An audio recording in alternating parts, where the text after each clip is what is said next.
from Classic Films, please.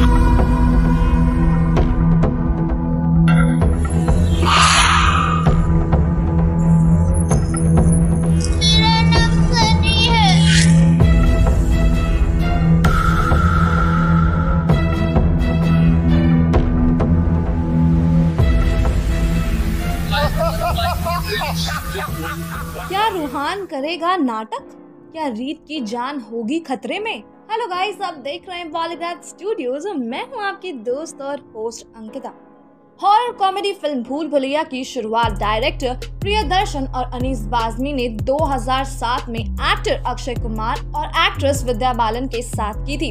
उसके बाद अब 2022 में अनीस बाज़मी ने कार्तिक आर्यन और कियारा आडवाणी के साथ इस सीरीज में भूल भुलैया 2 को एक धमाके के साथ ऐड किया है।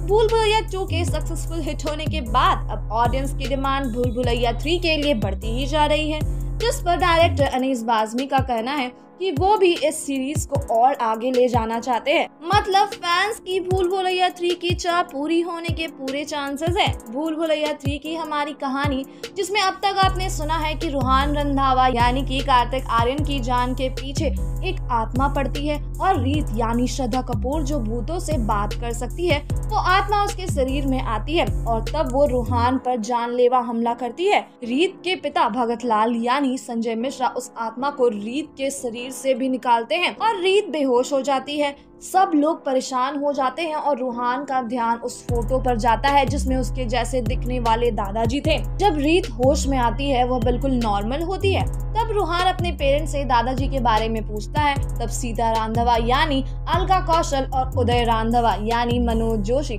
दोनों एक दूसरे को देखते हैं और तब उदय उन्हें बताता है। रूहान का चेहरा बिल्कुल उसके दादाजी जैसे मिलता है और रूहान के दादा सूर्य रांधवा जवानी के दिनों में बहुत पॉपुलर हुआ करते थे।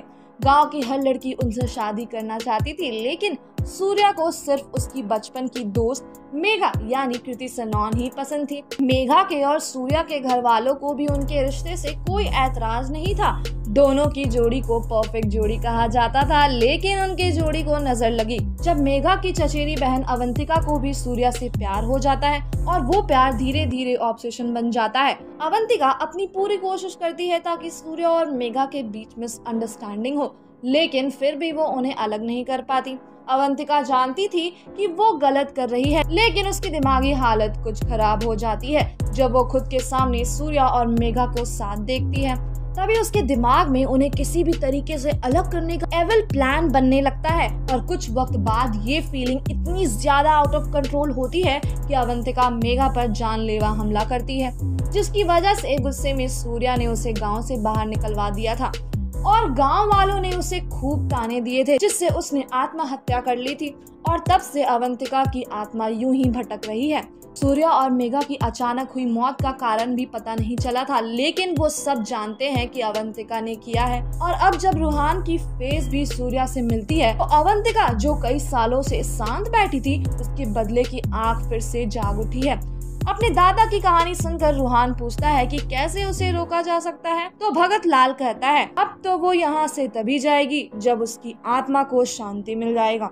तो रीत उन्हें एक प्लान बताती है कि अगर वो अवंतिका की कहानी को फिर से उसे दिखाए, लेकिन इस बार एक हैप्पी एंडिंग के साथ, तो शायद उसकी आत्मा को शांति मिल सकती है। सब लोग उसकी बात से सहमत होते हैं और रूहान कहता है कि वो सूर्या बन जाएगा, लेकिन उनकी कहानी में एक मेघा जरूरी है। तो रीत कहती है कि वो मेघा बनने को तैयार है और अवंतिका का रोल प्ले करने के लिए रीत की बहन मिली राजी होती है और रूहान और रीत का सूर्या और मेघा की तरह रोल प्ले शुरू हो जाता है। रीत जब मेघा के जैसे कपड़े पहनकर और रूहान अपने दादाजी सूर्या के जैसे कपड़े पहनकर आया, तो रीत अपने आसपास अवंतिका की आत्मा को फील करने लगती है और जो हमले रूहान पर हो रहे थे अब वो रीत पर होने शुरू हो जाती है। और जब रूहान उसे बचाता है तो ये बात अवंतिका को भड़का रही थी।